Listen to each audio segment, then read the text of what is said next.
Sabi 60. Ay guys, ito yung lipstick kong ginagamit sa kanya dahil dalawa lang ang lipstick ko. Ito yung nagkakalaga ng 50 pesos. Baka gusto niya mag-send sa Gcash para pambili kaming mahalin na lipstick. Okay guys, just wait.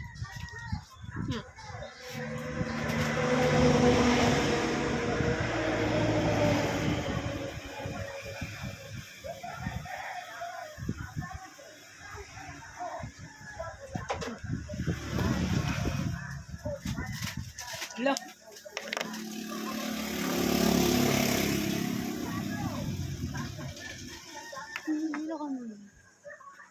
Wala, naglampas.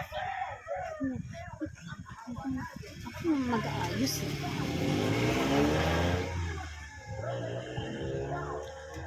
Okay guys, tingnan nyo diba?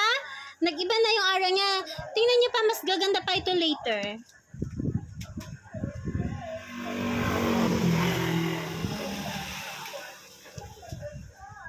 Nakita niyo ba yung anak ko? Di ba magkamukha kami?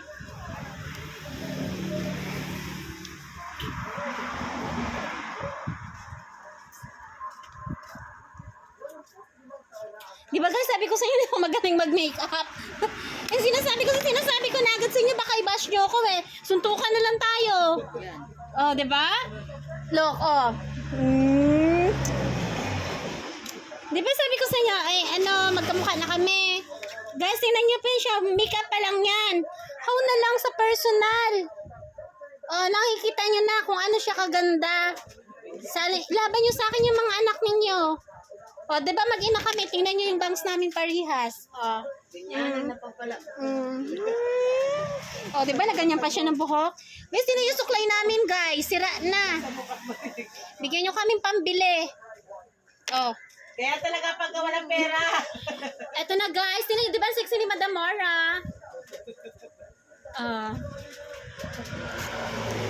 Di ba guys, tingnan nyo. Wow, tingnan nyo guys, ang little princess ko. Guys, yun napakamura lang yung ginagamit namin ha. Yun lang nilagay ko pero napakaganda niya na. Tingnan nyo.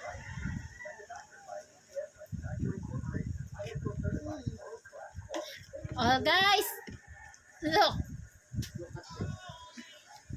Diba guys, tingnan nyo, yan lang yung ginamit ko ha. Sa mumurahin pero gumanda na siya. How na lang sa